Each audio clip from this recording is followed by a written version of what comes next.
What is going on, boys? And today we are back with another tier list video, with another ranking video, and today I will be ranking every WrestleMania 41 match. Night 1, Night 2. I almost did 2 different videos for this, but I was like, who cares? Let's just throw it all together, the whole WrestleMania, both nights. Let's rank every match. So I'm going to be going through the tier list here, right? So we only have 4 here. We have Cinema, we just have Good, we have Okay, and then we have Garbo.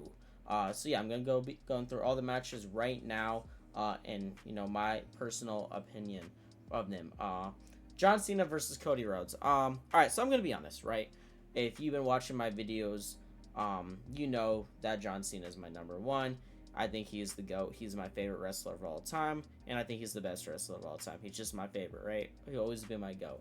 And I'm just gonna keep it a buck with you. The match itself was just okay, right? If we're just going this off the match, the actual wrestling match, it would honestly be an okay. But because John Cena won his 17, and because what the future of the story is gonna bring, I will be putting this at good. Now let me explain.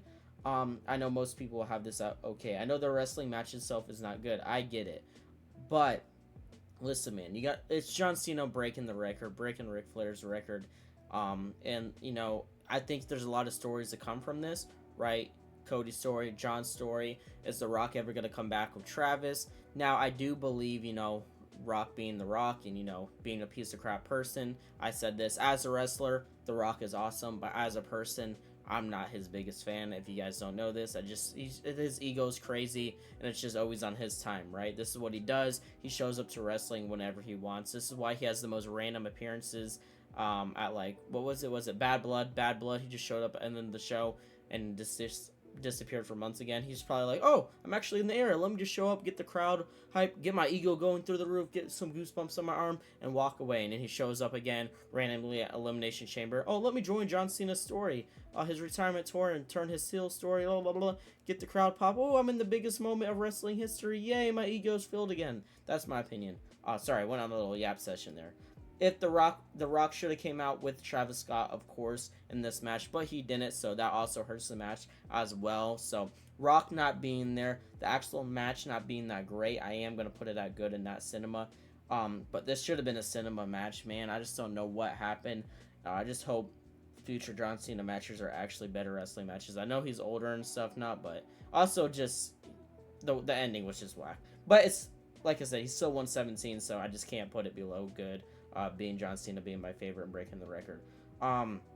Damian Priest versus Drew McIntyre. I might get a lot of heat for this because I feel like when I was online and on Twitter and stuff, everyone was saying this was a good match. I feel like most of y'all would put this at good, but because I'm just not a fan of street fight matches, only because I feel like there's it's just a lot of less wrestling, if that makes sense. Just you throwing the most random objects at each other. I don't know, for most people are like, why is that weird? I like to see a chair get thrown, or a garbage can get thrown at somebody, or a stick or whatever. But just in my opinion, I'm not the biggest fan of that. Sometimes, and this literally happened in this match. It was 5 minutes straight of Drew just whacking Damian with a chair, or throwing him in the stairs or whatever. But it still had good spots, right? With Damian falling into the 2 tables and stuff, and they had a few table spots there. But I'm just you have to do it right. I think somebody that did it right, and this wasn't a street fight, it was Hell in a Cell, but from this last year, was CM Punk and Drew McIntyre in their Hell in a Cell match, right? I like the mixture of wrestling mixed with using the weapons, right? It's not just, I feel like this match was just going back and forth using the weapons. I get that's the point of the street fight, but that's why I'm saying I'm not the biggest fan of wow, I don't even know what I just said there. The biggest fan of street fights, because I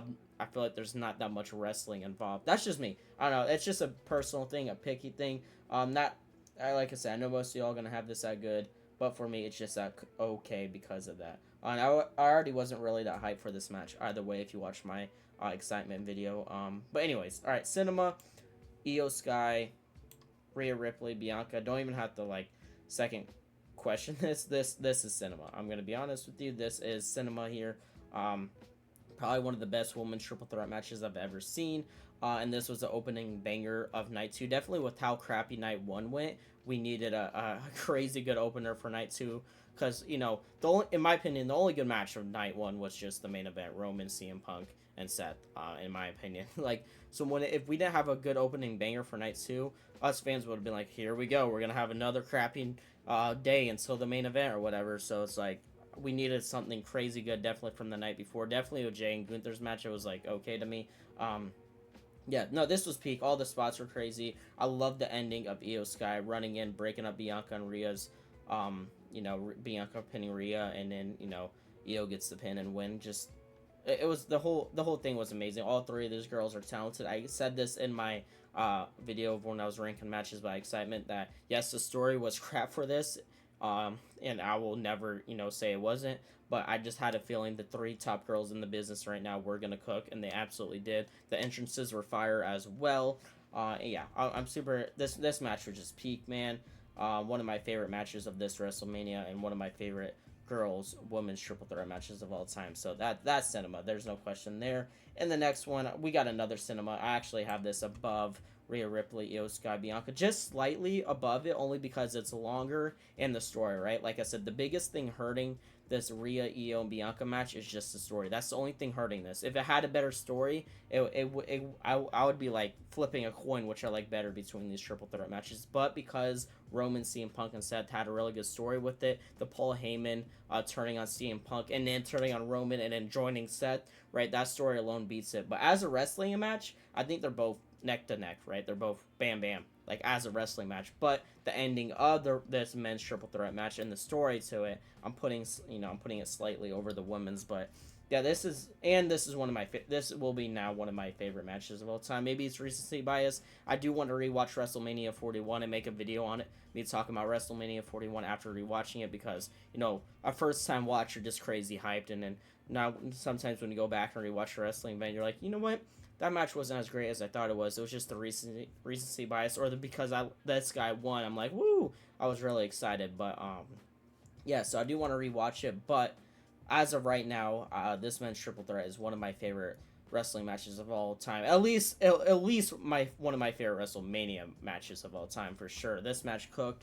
The Seth Rollins did the pedigree from Roman Spear and then stomping him. That spot right there. I was like creaming my pants. Holy cow! This match is cinema. So yeah, have it above it. The women's triple threat, amazing match. And then we got Jade versus Naomi. I put this at good, and honestly, I'm gonna. I put it over John and Cena because it is a better wrestling match. I'll be honest, it is. The thing carrying the John and Cody, like I said, is the 17th title win. But this Jade and Naomi match, the only thing, honestly, keeping it from cinema, it's just how short it was, right? If it was longer, it could honestly be in the cinema spot. But it was just so short, man. I feel like all the night one matches were really short, which is disappointing. Because this story was good. They built it for literally a whole year since last WrestleMania. The story was cooking. The story was a 10 out of 10. Story-wise, 10 out of 10. Wrestling match, like 8 out of 10. This match was good. But if it literally just had like 5 more minutes, the actual wrestling could have been a 10 out of 10. And this could have been a 10 out of 10 match and would have went in the cinema spot. But overall, I'll give this match like an 8 out of 10. And I'm just going to put it out good. But even the ending to this match was amazing. Jade Cargill, her first singles match at WrestleMania, win. I hope they keep it like that. I hope they make her the girl Undertaker. And she's just undefeated at WrestleMania, right? She won last year. She won this year, so she's already 2-0 at WrestleMania. So I hope she will be the new woman's Undertaker. And I wouldn't mind her, taking that mantle of being the new woman's Shriek. I think that would be awesome. She is a powerhouse too, and yeah, and I honestly think we will get a rematch of this. I wouldn't be surprised if we get a Naomi Jade Cargill rematch at Backlash. Naomi wins this time, and then we actually do a trilogy with this, and then they'll do a final trilogy match whenever. I don't know if it'll be the PLE after that or a SmackDown or whatever, but I do see this becoming a trilogy. I do see a rematch at Backlash. But yeah, this match was good. I had a fun time with it, and Jade's entrance was cool, and I loved her ring gear as well. My friend actually was watching it. He came over and watched it with me, and he said that Jade could also actually play Storm. And I actually didn't mind that. If she was the new Storm for Marvel, I could see it, honestly. The only thing is, can she act, right? We don't really know how good her acting is. We've seen a few promos, but she's still newer. At least for if you don't know, if you're new, never watched one of my videos. I never watched AEW in my life, so from the promos I've seen from WWE, she's just like a good actor, not like a movie actor, but she's good. She can cut promos. And then we got Jay versus Gunther. Man. I had to put this at okay. I do like it over Drew and Damien because it actually was like a wrestling match. But man, the biggest thing hurting is the ending to this match. I don't even necessarily care that Jay beat Gunther. I don't necessarily care that Jay is the heavyweight world champion now. I just don't like how he made Gunther tap. That just doesn't fit his character to me, right? Being this is only his fourth loss in WWE now, to tap to Jay, it's just definitely when he beat him 3 times in a row recently, and to tap to him, I just don't like it. I just wish, honestly, I wish he would have just done those 3 frog splashes he did, right? He did the spear and then 3 frog splashes and just would have ended like that, right? Because, I mean, that's 4 finishers right there. I don't think that would have hurt Gunther's character losing to 4 finishers in a row. I mean, who's really kicking out of 4 finishers? That's like, you have to be like Roman Reigns Tribal Chief level to kick out of 4 finishers. So, because of him tapping out, I'm going to put that. Honestly, if they didn't do that submission part, I would honestly have this match at good. And you guys know from my ranking from excitement video that I was not excited for this match at all. But this match was better than I thought it was. I mean, I didn't seen this a 4th time in recent memory. It was like, okay, here we go. But at the same time, it was still a good match. It was a fun match, and I didn't mind it as an opener. But like that submission crap, I just hate that crap, man. So I'm putting it at okay, just because of that ending is stupid to me. So yeah, Gunther versus Jay at okay, and then we got Jacob Fatu versus LA Knight for the U.S. Championship. I'm gonna put this at good. Holy cow, over Jade and Naomi. And again, I know most people online would put this at cinema actually, because when this match happened, people were saying match of the night. And, you know, it's fair how night 1 was going. But the thing is, just like Jada and Naomi, I just wish it was longer. That the shortness of these matches is killing it. Jada and Naomi could have been cinema if it was longer, and Jacob Fatu and LA Knight could have been cinema if it was longer. Because first of all, I think the winner was right. I'm glad that Jacob Fatu got the belt, and I'm glad he didn't lose his first WrestleMania match. I think Jacob Fatu, how they've been building him, he deserved to win at WrestleMania and deserves a belt. So I didn't mind him winning and getting the belt.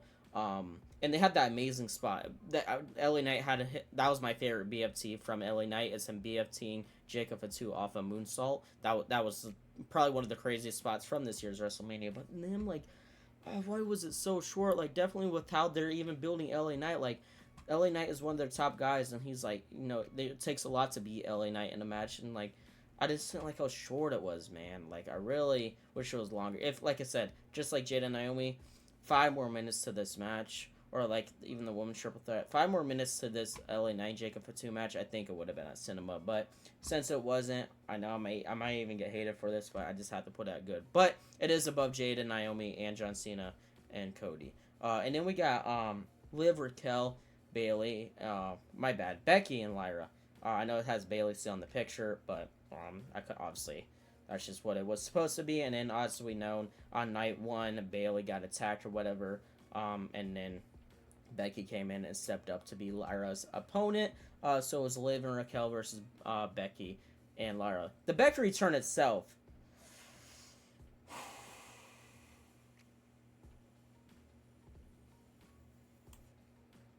All right, I had to think about it because I knew it was good. I knew I was gonna put it in good. I just didn't know if I wanted to put it over LA Knight and Jacob Fatu. But as a wrestling match, Jacob Fatu and LA Knights was still a better match.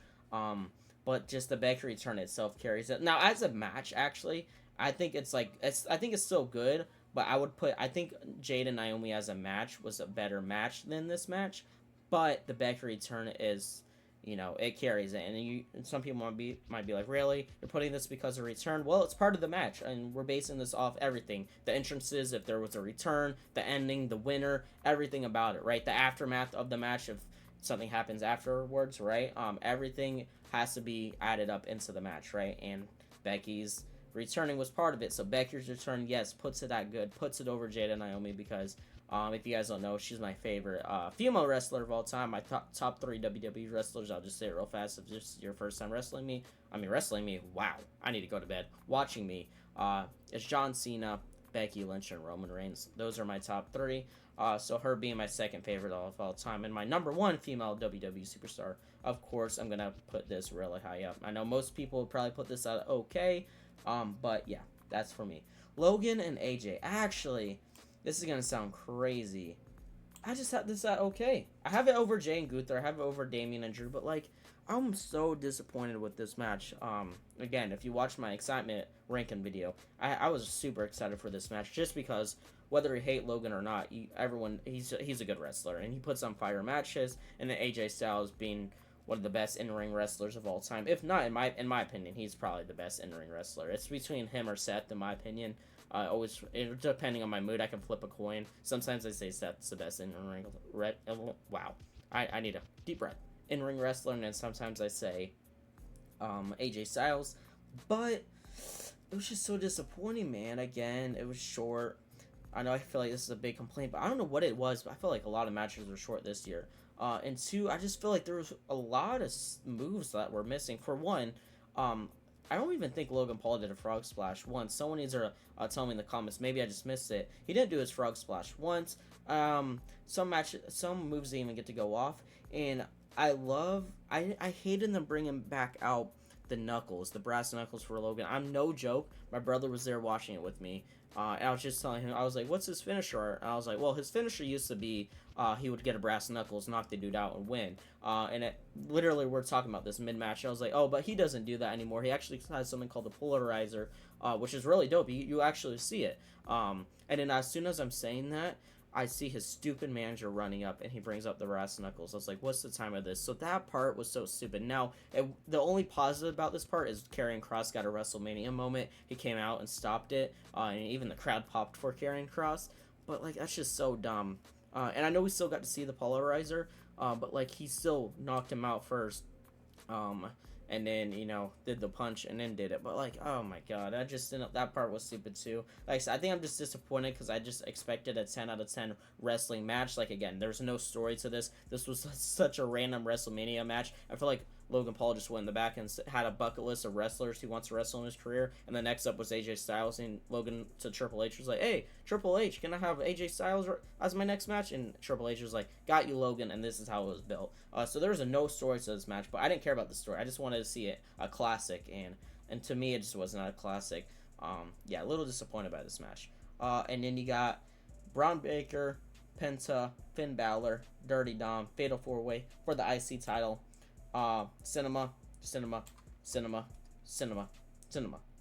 Now, the thing is, I know it's not over my men's triple threat, but is it over Rhea, Bianca, and Io? The only reason I'm putting it over, I think as wrestling matches, they're both the same to me as much as I liked, but winner-wise, I love the Dirty Dom winning puts it over this match. Not that I hate that Io won this triple threat, but Dirty Dom getting his first main roster belt, right? He never had a main roster belt. He had the North American Championship in NXT, but that's not a main roster belt. This is his first main roster belt. Him winning his first main roster belt. Him, and it being pinning Finn too, so they can continue the Finn and Dirty Dom story. And not just that, him running back for the crowd. No, first of all, before I say that, him winning it and the crowd's actually cheering. That's like the first time Dom's ever been cheered in his career. And not just that, he's walking down the ramp and he runs back and puts it back up again, and the crowd cheers again. It's just such a good WrestleMania moment. Probably my favorite WrestleMania moment this year. Was insane. And let's just talk about the match itself. Was goated, right? The match was amazing. It was a fun time. There was a lot of crazy moves. Braun Breaker spearing Carlito from one table, jumping to the other, spearing him was a crazy spot. The way Dom won too, you think it was kind of like how Io kind of won too, like Finn was about to pin Braun and then no, bam, or was it Braun, maybe Finn? I don't know, one of the ways. Now I'm blinking. But then yeah, Dom comes in, jumps on him, pins Finn. The whole match was cinema, bro. These are my top 3 matches for sure. Nothing's topping these of this year's WrestleMania. Love this match, and I need to go rewatch that ASAP. War Raiders versus New Day. I mean,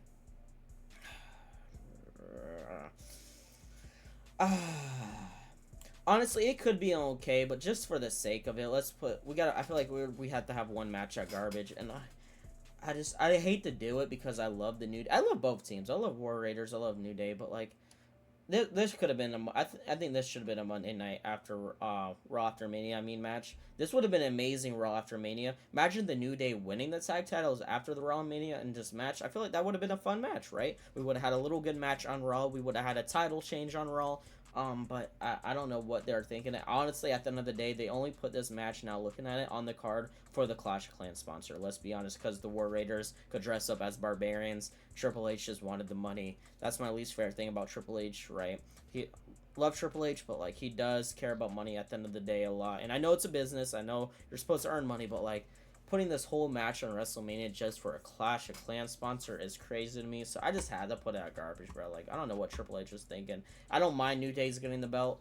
I do think War Raiders needed to drop it. They weren't really doing much with War Raiders, in my opinion. So I don't mind the title change, but in the match, like I said, the match just felt like I was watching a Monday Night Raw. Nothing crazy about the match. Had some little cool spots, but like those are spots you would see on a Monday Night Raw. And El Grande Americano versus, it was supposed to be Rey Mysterio, but he got hurt, so they had to put Rey Fenix in. I'm actually gonna put this over Drew and Damian, but under, actually, I still like Gunther and Jay, surprisingly, saying that over this, only because it was a good match. It was a fun match. But El Grande Americano kind of won in the way that he's been it got a little repetitive. I know they're gonna do a story with it, but putting the medal in this thing, and then headbutting, and winning or whatever from the top rope, it's starting to get a little repetitive. I didn't like him winning like that again. I love El Grande Americano, loving this character they're doing, but all right, now it's getting a little it's like the Logan Paul brass knuckles situation. Like, oh my God, ref, can someone open their eyes? Do you not see this man putting something in his mask? I don't know. It's just getting a little repetitive, like I said, so that hurts the match. But Rey Fenix getting his first WrestleMania match, and him, finding out a few hours before and them telling him he's gonna have to wrestle. It's crazy to me. Now I'm sure the night before, on Friday Night SmackDown when Rey got hurt, they probably gave Rey Fenix a warning, like, hey, there's a chance that you might have to sub in for Rey Mysterio. But they didn't announce it until a few hours before WrestleMania night 1 even happened. So him just coming in last minute and still putting on a good match for WrestleMania. That's why I'm not putting it at Garbo, because Rey Fenix, stepped up. And like I said, it was still a fun match, and I didn't fall asleep during the match or anything. And then surprisingly, Tiffany and Charlotte, our last one here. I'm actually gonna put this at good, and it's my number one good. Like I said, I hated. I mean, if you don't know, Charlotte is probably that wrestler I hate the most of all time. I just can't stand Charlotte. I just hate her getting title matches with ease. She comes back I feel like she comes back every year, and then as soon as she comes back, title match. Like, I feel like she never has to earn it, and it's just I don't know. I feel like she's not good on the mic. Her promos suck, and she's cool in the ring. She has some fire matches, but I don't know. Like for example, Rhea and Charlotte Flair at WrestleMania 39 is obviously one of the best women matches of all time. But even this match, I have to admit, it was good. It was good. I think what made this match good is the real life beef. They were going at it. Some stuff did not look fake, man, or scripted, as you can say. Even Tiffy chipping a tooth. I didn't know if she lost the tooth or chipped it, but obviously something happened with her tooth. So, I mean, Tiffy and them they were going at it. It was a fun match. I don't think it was on the level of Rhea and Charlotte at WrestleMania 39, but I think it is just under it. It was a good match. It was a fun match, and I actually, like I said, I expected this match to be at Garbo or okay, to be honest with you. So it's stepping up to number one of my good. I would take it. And another match we have that I didn't have an image made for because it was literally happened last second, and there was an image for it. Randy Orton versus Joe Hendry. If Randy did an open challenge on night 2. Joe Hendry came out. It was literally a 5-minute match, if even. It was a quick match. But for the ending, and my friend called this while we're watching, that Joe Hendry's going to do his little move, do his meme where he turns around, and he said Randy's going to RKO him, and then he was right. That's exactly what happened, just because at the ending, like I said, I don't have a poster for it, but I just tell you where I would put it. I would put it at the end of okay right here, only because it was so quick, and it was just more of a mean thing. But if that ending didn't happen, I would just have it okay. I was I'm glad Joe Hendry got his WrestleMania moment and stuff, but it was a very, very quick match. I believe it probably was the shortest WrestleMania match this year. But because of that ending carried it, that's gonna be a meme for years to come. I will put it at the end of good. I'll put it at just a step above okay because of the ending, but like I said, it was just a quick match, so it's that good. So, yeah, that's me ranking every WrestleMania 41 match from both nights, night 1, night 2. So, hope you all enjoyed this video. If you guys like tier list type of videos, just tell me down below in the comments, or at least like the video. The more likes I see on the videos, that's mean you guys like these type of series. So, all I ask is drop a like, sub if you're new, and I'm going to catch you all in the next one.